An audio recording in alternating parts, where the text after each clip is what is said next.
خواب جو ہے سچا خواب یہ نبوت کا 46واں حصہ ہے. اسی وجہ سے رسول اللہ صلی اللہ علیہ وسلم روزانہ فجر کی نماز کے بعد صحابہ سے پوچھتے کسی کو خواب آیا ہے تو بتاؤ، اور نبی پاک خود اس کی تعبیر عطا فرماتے. اگر خوفناک خواب آئے، برا خواب آئے تو حکم ہے کہ کسی کو نہ بتاؤ تو تمہیں نقصان نہیں دے گا، وہ کسی سے ذکر نہ کرو برا خواب.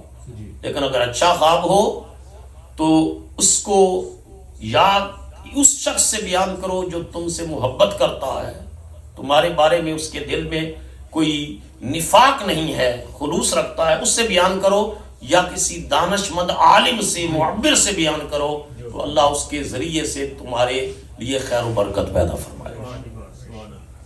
سیدنا صدیق اکبر نے شام میں خواب دیکھا ہے کہ چاند مکہ مکرمہ میں ان کی گود میں آیا ہے اور اس کی روشنی پوری دنیا میں پھیل گئی ہے. تو وہ خوابوں کی تعبیر بتانے والے ایک راہب کے پاس تشریف لے جاتے ہیں اور جا کر کہتے ہیں کہ میں نے یہ خواب دیکھا ہے. اور وہ راہب عیسائی، جس طرح ہمارے ہاں صوفی اور درویش ہوتے ہیں، وہ بھی ایک معبر ہے، درویش ہے، اپنے جو ہے صومعہ عبادت گاہ میں بیٹھا ہے اور وہ کچھ سوالات کرتا ہے. کہتا ہے کہ من عین انت، خواب کی تعبیر پوچھنے والے کہاں سے آئے ہو؟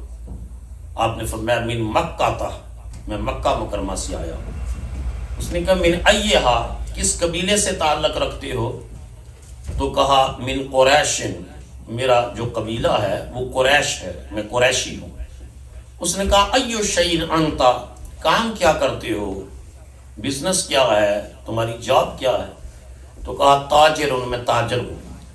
یہ نشانیاں پوچھنے کے بعد اس نے کہا ان صدق اللہ رؤیاک، اگر اللہ نے تیرا خواب سچا کیا تو اس کی تعبیر یہ ہے فَإِنَّهُ يَبْعَثُ نَبِيًّا مِّن قَوْمِكَ تَكُونَ وَزِيرَهُ فِي حَيَاتِهِ وَخَلِيفَتَهُ بَعْدَ وَفَاتِهِ. تو تیرے خواب کی تعبیر یہ ہے کہ عنقریب تیری قوم میں ایک نبی مبعوث ہونے والا ہے، اور یہ جو تو نے خواب دیکھا ہے اس خواب کی روشنی یہ ہے، تعبیر یہ ہے کہ تو زندگی میں اس نبی کا وزیر ہوگا، ان کے وصال کے بعد ان کا پہلا خلیفہ ہوگا. اب آپ نے خوشی اور حیرت کے ملے جلے جذبات کے ساتھ وہاں سے واپس آئے ہیں، اپنا بزنس ٹرپ مکمل کیا ہے، اور کر کے مکہ مکرمہ میں جب واپس آئے ہیں تو وہاں کا دستور یہ تھا، ٹرائبل ٹریڈیشن یہ تھی کہ جو آدمی سب سے پہلے ملتا تو اس سے ملاقات ہوتی تو پوچھتے کوئی نئی خبر، پیچھے مہینہ ڈیڑھ مہینہ تو 2 مہینے سم ٹائم لگ جاتے کہ پیچھے کی کوئی بڑی خبر.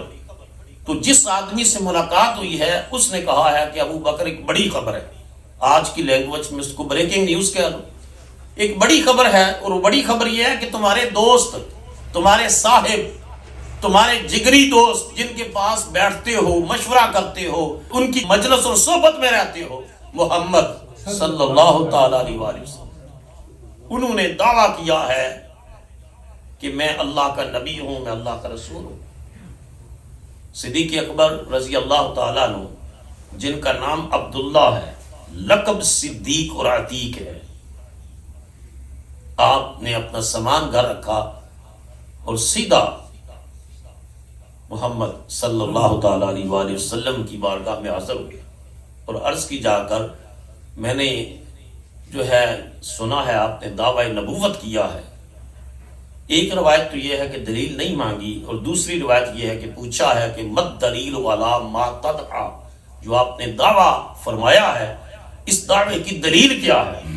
علامہ حلبی نے جو بیان کیا ہے وہ یہ کہ رسول اللہ نے مسکرا کر فرمایا میرے دعوی نبوت کی دلیل الرؤیا التی رأیت الشام، وہ خواب ہے ابو بکر جو تم ملک شام میں دے کر آیا. سبحان اللہ.